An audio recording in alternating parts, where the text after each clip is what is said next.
नमस्कार. आवाज येतोय ना? मी संगीता बोभाटे आताची आणि पूर्वाश्रमीची संगीता कोरगावकर. मी आणि शांता 1981 आणि 83 या वर्षी कीर्ती कॉलेजमध्ये शिकत होतो. पहिलीच भेट आमची जूनमध्ये झाली 81 मध्ये. दोघेही मराठी मीडियमच्या आणि बाकी पूर्ण वर्ग आमचा इंग्लिश मीडियमचा होता.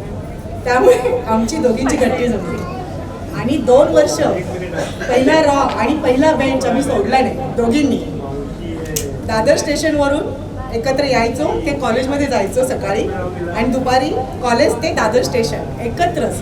आमच्या दोघीत कुणीच दुसरं आलं नाही. 2 वर्ष आम्ही शिकत होतो. खरं म्हणजे शांताचे वडील रेल्वेमध्ये होते, त्यांची परिस्थिती खूप छान होती आणि मी माझे वडील मिल कामगार होते, त्यामुळे घरी कोणीच कमावतं नव्हतं. 10 बाय 10च्या रूममध्ये चाळीत राहायचे आणि शांता माटुंग्याला क्वार्टर्समध्ये राहायची. हे सांगण्याचं एक आहे की शांताच्या पुस्तकावर मी माझा अभ्यास केलेला आहे 2 वर्ष. मी शांताच्या घरी जायचे रविवारची आणि आम्ही एकत्र बसून अभ्यास करायचो दोघी. आम्हाला काही क्लासेस वगैरे काहीच नव्हतं आणि मराठी मीडियममधून आल्यामुळे थोडा त्रास होता, पण आम्ही दोघींनी तो तेवढा कव्हर केला त्रास आणि दोघींनी मिळून अभ्यास केला 2 वर्ष.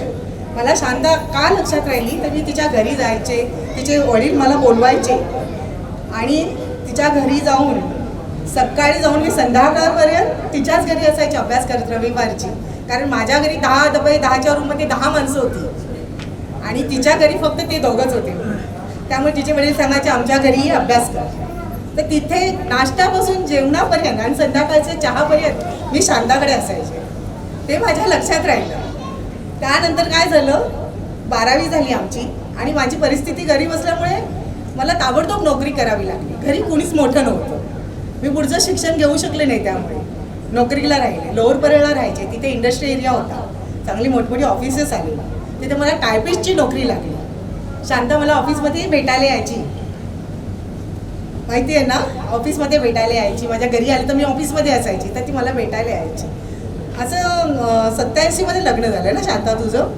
तिचं लवकर लग्न झालं 86 मध्ये. मी नोकरी करत होते हां, आणि त्या लग्नाला मला तिला दिवसभर येता आलं नाही कारण मी नोकरीला होते. दुपारनंतर आले आणि तिच्या लग्नात गेले तर पाहिलं सगळा रेल्वेचा सगळे चांगले चांगले ऑफिसर्स वगैरे.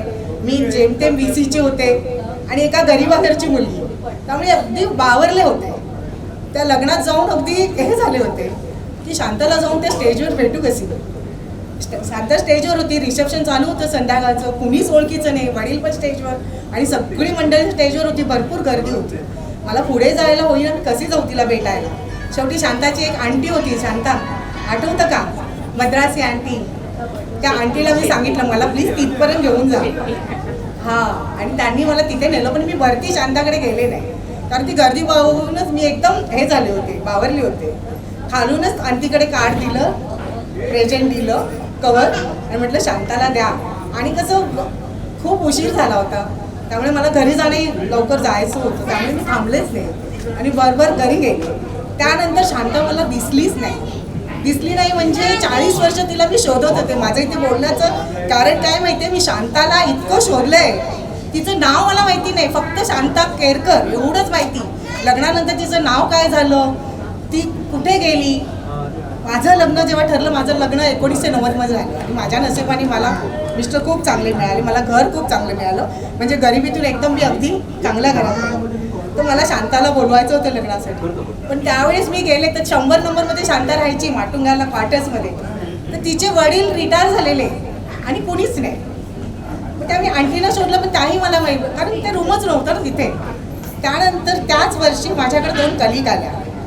एक कलिग जी होती माझ्या हाताखाली, ती माटुंगाला राहायची आणि तिची आई शांताच्या त्या क्वार्टर्समध्ये काम करायची. मी सगळीकडे विचारायचे, कोणी सांगितलं सावंतवाडीत राहतो, अरे माझी शांता केरकर मैत्रीण आहे, मडुरा गाव आहे तिचं, बघा ओळखता का, असं किती वेळा सांगितलं. एवढाच पत्ता मला माहिती होता कारण मुंबईत तिचं कोणीच नव्हतं ना. तर तिने ओळख हे केलं. ती म्हणाली हा एक आंटी आहे आणि मी त्यांना विचारते, माझी आई त्यांच्याकडे कामाला जाते. ती गेली आणि तिने विचारलं काय, पण ते वाया झालं ना. ती गुजराती होती, आंटी साऊथ इंडियन होत्या. त्यांनी आमचाच शांताचं आडनाव काहीतरी हे सांगितलं, पण तिने सांगितलं मला कावले. शांताचं आता आडनाव कावले झाले. ती सोमवार बाजारमध्ये राहते मालाडला. मी अक्षरशः मालाडला राहणाऱ्या लोकांना विचारायची की तिकडे कावले काय जवळ आहेत का, म्हणजे कावलेवाडी आहे मालाडला. पण ती परफेक्ट माहितीच नाही ना काय, मग कोण मला दिसणार, मी कशी भेटणार ती. अशी हळूहळू वेळ जात होता. कोण सावंतवाडीचं भेटलं, कोण कुठलं भेटलं, विचारायचे की शांता केरकर राहते हो माझी मैत्रीण. माझ्या मुलींना सांगितलं त्यात काय शांताचा एक गुण होता. शांत जशी आता आहे तशीच, पण एक तिच्याकडे एक होतं त्यावेळेस कुणाला माहिती नसेल कारण मीच तिची मैत्रीण होते. शांता लॅक्मेचं प्रोडक्ट वापरायची त्या आंटीमुळे. लॅक्मे लिपस्टिक, लॅक्मे नेल पेन, हां, आणि फाउंडेशन. आणि शांता सुंदर होती, सुंदर उंच होती, छान लांब केस होते, एक वेणी घालायची. आणि आम्ही ड्रेस काय घालायचो, तुम्ही शांताला साधं आणि अगदी साडीत बघितलं असेल, आम्ही ड्रेस घालायचो मिडी, लॉंग मिडी आणि स्कर्ट. हा आमचा ड्रेस होता तेव्हा. हे पंजाबी ड्रेस वगैरे कॉमन कधीतरी. मी जरा बोलले तर चालेल ना, वेळ घेतला तर चालेल ना. तर अशा वेळी शांता आणि आम्ही दोघी असायचो. शांता माझ्यासाठी ती लॅक्मेची लिपस्टिक, तेव्हा तो ब्रँड एवढा महाग होता, मी तर पाहिलं, मला ती द्यायची. मला ते म्हणजे माझ्या मुलींना सांगायची, माझी एक मैत्रीण, मला ना अजूनही लिपस्टिक लावायची सवय आहे. मी लिपस्टिक सोडली नाही. जेव्हापासून शांताने दिली त्यानंतर मी लिपस्टिक सोडली नाही. शांताने सोडली पण मी नाही सोडली. मला माझ्या लेकी विचारायच्या, आई तू लिपस्टिक लावते तू कशी गं? मग मी त्यांना सांगायचे माझी एक शांता मैत्रीण होती, ती मला द्यायची. आणि तेव्हापासून मला ती सवय झाली. आणि माझे बॉस पंजाबी होते त्यामुळे त्या लोकांना ते चालायचं. मी टायपिस्ट म्हणून राहिले आणि 25 वर्षाने तिथेच मी मॅनेजरच्या पोस्टवर गेले. आणि हळूहळू मला काय वेळ मिळत नव्हता. आपण संसारात, हिला माहिती नाही, मला शांताला मी लक्षात होते की माझ्या लक्षात शांत होती कारण तिने माझ्यावर खूप उपकार केलेले. आणि माझी लेक दोघींची लग्न झाली. दुसरी लेक एकदा गोव्याला गेलेली 1923 मध्ये. आणि तेव्हा गोव्याला गेले तर येताना त्यांचे गुरुजी सावंतवाडीला राहतात. तर त्या गुरुजींना तिने सांगितलं आणि तिलाही सतत लक्षात असायचं सावंतवाडीला या साईडला कुठे गेले ते विचारायची. तर तिने विचारलं त्यांना की इथे शांता केरकर म्हणून माझ्या आईची मैत्रीण आहे, तर खूप शोधते, मडुरा गाव. तर तिथे एक पॉलिटिशियन आलेले. त्या पॉलिटिशियनला सांगितलं तिने असं आहे. त्यांनी अर्ध्या तासात शांताचे भाऊ संतोष त्यांना त्यांचा फोन नंबर शोधून दिला अर्ध्या तासाच्या आत. कारण ते तिथलेच होते ना, त्यामुळे त्यांना कळलं. सांगितलं वडील वेस्टर्न रेल्वेत होते, भाऊ बहीण दोघंच होती. हे सांगितलं. तेवढ्यावरून शांता केरकरला त्यांनी त्यांच्या भावाला दिलं आणि त्यांचा नंबर माझ्या लेकीनं फोन केला की माझी आई असे असे आहे तुमच्या कदाचित ते मला आठवतात की तर ते पण कधी असायचे. ते असायचे तिथे. तर त्यांनी नंबर शांताचा दिला माझ्या लेकीनं. माझ्या लेकीने तिथून फोन केला, आई तुझी ती शांता मैत्रीण भेटली, मी बघ शोधलंय तिला, आत्ताच्या आत्ता बोल. आणि 1923 मध्ये मी तिच्याशी बोलले शांताशी. आणि तेव्हापासून आम्ही भेटलो. म्हणजे किती वर्षाने भेटलो बघा. आणि हे माझे प्रयत्न की माझ्या मैत्रिणीला मला भेटायचंय, जिने मला मेहनत केली, मला खूप मदत केली. अभ्यासात पुस्तकं तिची वापरून मी 12वी झाले. कारण तेव्हा परिस्थितीच नव्हती माझी. म्हणजे अशी शांता तेव्हाही तशीच होती, सगळ्यांना मदत करणं.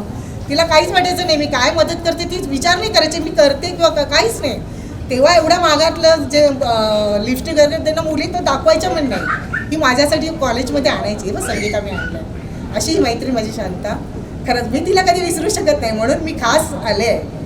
कळलं का? आणि तूही मला कधी विसरू नकोस, मैत्री आहे आपली. बस आणखी काय बोलली मी. एक आमचा फोटो घ्यायला माझ्या लेकीने सांगितलं तिचा फोटो घेऊन ये मावशीचा.